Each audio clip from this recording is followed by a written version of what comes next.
नमस्कार दोस्तों, आप अपने दुकान में अगर अभी तक खुद से ही काम कर रहे हैं और आपको लगता है कि आपका जो एक्स्ट्रा काम है किसी और को दे दिया जाए, या सीधे सीधे शब्दों में बोलो कि आपको अगर स्टाफ की ज़रूरत होने लगी है, तो यह वीडियो आपके लिए है। मैं आज इस वीडियो में उन पॉइंट्स पर बात करने वाला हूँ जो आपको एक स्टाफ रखने से पहले ध्यान में देनी है। तो चलिए दोस्तों, स्टार्ट करते हैं। दोस्तों, एम्प्लॉय या एक स्टाफ आपकी दुकान में, आपके बिजनेस में बहुत ही बड़ा रोल प्ले करता है। उसी के ऊपर आपकी सक्सेस डिपेंड करती है। आप कितना भी अच्छा आप कितना भी अच्छा आदेश दे दें, कितना भी बढ़िया से उसको समझा दें, लेकिन अगर उसके अंदर काम करने की इच्छा नहीं है, सिर्फ वो पैसे के लिए काम कर रहा है, पैसे मीन्स की महीने में हो जाएगी सैलरी, अगर उसके लिए काम कर रहा है, तो फिर आपकी दुकान और आपका बिजनेस अच्छे से ग्रो नहीं कर। दोस्तों, जब आप नई दुकान करते हैं, आपकी दुकान कुछ दिन हो जाती है, ग्रो करने लगती है धीरे धीरे, तो आपको लगता है कि अब काम ज़्यादा बढ़ गया है, लेकिन फिर भी आप काम करते जाते हैं। ऐसा लगने लगता है कि मैं सारा काम कर लूँगा, लेकिन आप जब उसका इवैल्यूएशन करेंगे तब फिर आपको दिखता है कि आपने मार्केटिंग भी संभाल रखी है, परचेजिंग भी आपके हाथ में है, शॉपिंग भी आपके हाथ में है, कस्टमर हैंडलिंग भी आपके हाथ में है, स्टॉक मेंटेन कर रहे हैं, वो आप सब सारा काम कर ले जा रहे हैं। लेकिन अगर आप कोई 2 काम 3 काम करते, 1-2 काम को ऑफलोड कर देते हैं, तो आपका काम और ज़्यादा अच्छे से एफिशिएंट हो सकता है। आप यही सोच रहे हैं कि मेरे जैसा कोई काम नहीं कर पाएगा, जैसा मैं सोचता हूँ मेरा एक 2 कॉपी हो, ऐसे ही मेहनत करे, ऐसे ही सब मेंटेन करे, सब मैनेज करे। तो दोस्तों, ऐसा नहीं होता है, कहीं नहीं हो पाएगा। के लिए आपको रखना पड़ेगा स्टाफ। अगर आपको लगता है कि आप जो काम कर रहे हैं किसी स्टाफ को देंगे, किसी नए कर्मचारी को देंगे, तो उतना बेहतरीन तरीके से नहीं कर सकता, उतना अच्छे से नहीं कर पाए। आपका 70% भी अगर वह काम कर ले जा रहा है, तो आप समझ लीजिए आपका स्टाफ रखना, एम्प्लॉय रखना सक्सेस है। आप अपने दुकान में काम करते हैं, आप अपने लिए काम करते हैं, अपने बिजनेस के लिए करते हैं, लेकिन जो स्टाफ रहता है वो सिर्फ उसको सैलरी से मतलब रहता है, सैलरी के लिए काम करता है। तो आपके जैसा 100% एफिशिएंट नहीं रह सकता, लेकिन आप मान के चलिए अगर वह आपका 70% भी दे रहा है, तो आपका वो बेस्ट वर्कर है। दोस्तों, आपको अपनी दुकान का सारा काम एक आदमी या एक स्टाफ, एक वर्कर या एक कर्मचारी को नहीं देना है।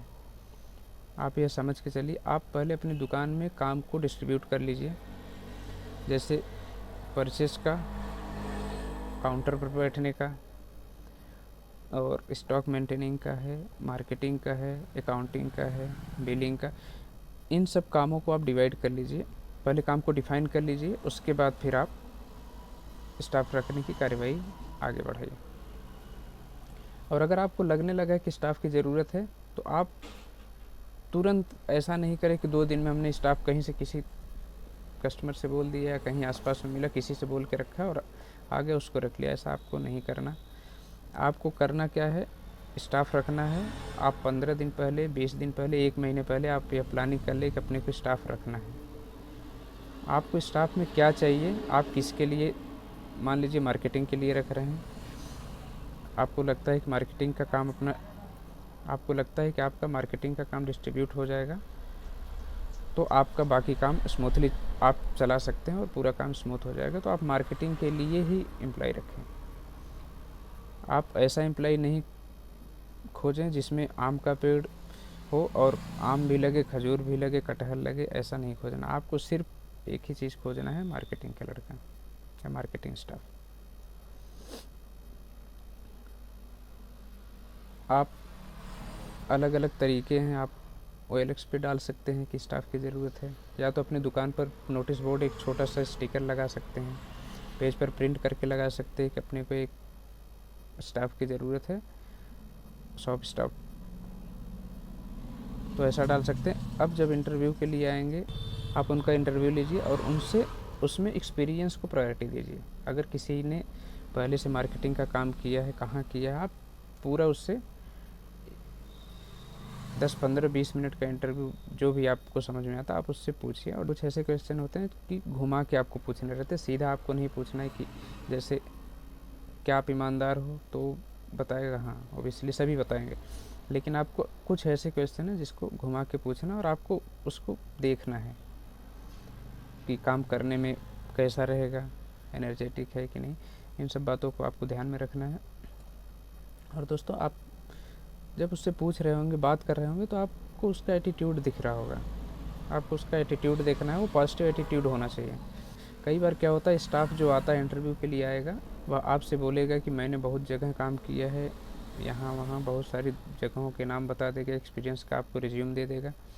आपको सिर्फ वो घुमाएगा और अपनी कहानी बताएगा, मेरे पास बहुत सारा एक्सपीरियंस, मैं तो आपकी दुकान बहुत अच्छे से चला सकता हूँ। तो उनकी बात में आपको नहीं आना है, रिज्यूम आपको देखना है, रिज्यूम से कुछ मतलब नहीं। आप आमने सामने जो अपनी बात होती है उस हिसाब से, उसी के आधार पर आपको डिसाइड करना है कि उसमें कितना स्किल है, कैसा स्टाफ है।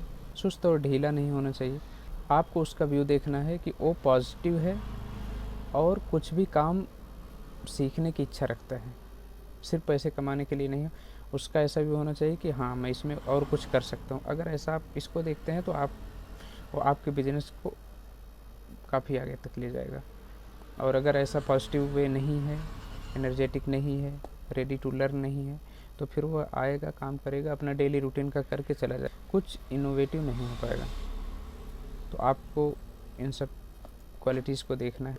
आपका स्टाफ ऑनेस्ट होना चाहिए, ऐसा स्टाफ नहीं होना चाहिए कि आप सामने बैठे हैं, उस टाइम बहुत तेज़ काम कर रहा है और आप जैसे ही नहीं रहते हैं दुकान में तो कस्टमर के साथ मिसबिहेव होता है, या कुछ ऐसी एक्टिविटीज़ होती, काम डिले करता है, धीमा करता है, मक्कारी करता है। तो आपको देखना है कि वह काम को लेकर कितना ईमानदार है। और दोस्तों, कई बार जब आप रिज्यूम कॉल करते हैं, कोई भी स्टाफ आपके यहाँ आता है इंटरव्यू देने के लिए, या आपको रखना है, कोई आपके पास आता है, तो कुछ ऐसे स्टाफ, कुछ ऐसे एप्लीकेंट रहते हैं, वो उन्होंने आपकी दुकान नहीं देखी, आपका काम नहीं देखा, आपने बस लिखा है कि मार्केटिंग स्टाफ चाहिए, आपने बता दिया मैं 5,000 रुपये दूँगा। वो 5,000 रुपये उन्होंने सुन लिया, उनका बस एक रहेगा कि आप 6,000 दे दोगे क्या, आप 5,500 रुपये दे दोगे। उनका सिर्फ सैलरी बढ़ाने का व्यू रहता है। आप उससे बचें। अगर ऐसा कोई कर रहा है कि आपका काम भी नहीं देखा, कुछ भी नहीं किया, बस सिर्फ सैलरी बढ़ा रहा है, तो आप उसको एकदम सिरे से हटा दीजिए, उसको नहीं रखना है आपको। काम देख के समझ के फिर सैलरी की डिमांड करता है बढ़ाने का, तब आपको उस बात पर गौर करना चाहिए। लेकिन अगर कोई भी ऐसा आदमी है जिसने आपने सिर्फ कॉल किया है और वो आपको मैसेज या कॉल पे बोल रहा है कि आप 5,000 के बजाय 5,500 या 6,000 दोगे क्या, तो आप उससे बचें, उसको हायर नहीं करें। और दोस्तों, अपने आसपास में अपने मार्केट में देखें, अपने मार्केट में स्टाफ की जो सैलरी हो, जितने पैसे में हायर कर रहे हैं आपके आसपास के दुकानदार, आप उनसे थोड़ा सा बढ़ा कर रखें। अगर आपका स्टाफ अच्छा देखने में लग रहा है कि हाँ पॉजिटिव है, ऑनेस्ट है और रेडी टू लर्न है, एनर्जेटिक है, अगर ऐसी क्वालिटीज़ हैं तो आप अपने आसपास में देख लें, अपने आसपास के दुकानदारों के स्टाफ की सैलरी को देख के उनसे कम एकदम नहीं दें, उनसे थोड़ा सा बढ़ा के ही। अगर आपने बहुत बार्गेन करके स्टाफ को रखा है तो उससे क्या होगा, वो भागने के लिए कभी भी फ्री रहेगा। उसे हमेशा ये लगेगा कि मुझे कम में हायर कर लिया जबकि मेरी एबिलिटी इससे कहीं ज़्यादा अच्छी थी। तो आप एक्सपेक्टिंग जो है आसपास के मार्केट का जो सैलरी स्केल है उससे आप थोड़ा सा बढ़ा के आप उसको रखें, जिससे वो आपका काम भी अच्छे से करेगा और आसपास का जब कंपेयर करेगा तो उस एम्प्लॉय को यह लगेगा कि हाँ, इसको छोड़ के कहीं भी जाने में नुकसान ही होगा, तो वह अच्छे से काम भी करेगा और आपको कोई दिक्कत नहीं आएगी, आपको सैलरी देने में कंजूसी नहीं करनी है। तो दोस्तों, आप जब भी इंटरव्यू ले रहे हैं तो आप उससे उसका काम एकदम क्लियर डिफाइन कर दें कि आपको मार्केटिंग में यह काम करना है।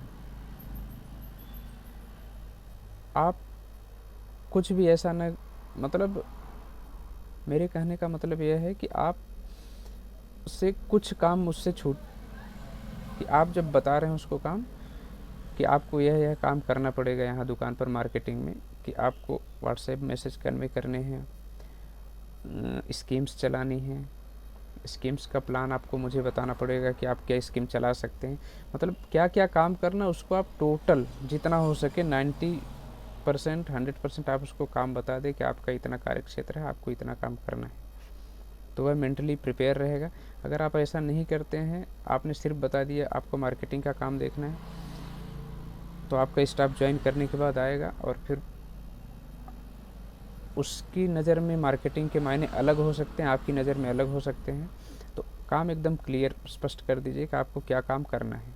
इन सब बातों को ध्यान में रख के आप एक नया एम्प्लॉय हायर कर सकते हैं और अपने बिजनेस को आगे ले जा सकते हैं, क्योंकि एम्प्लॉय है तो बिजनेस है। तो दोस्तों, इन्हीं सब बातों के साथ आज के वीडियो में बस इतना ही। अगले किसी और वीडियो में किसी नए टॉपिक के साथ मिलते हैं, तब तक के लिए नमस्कार।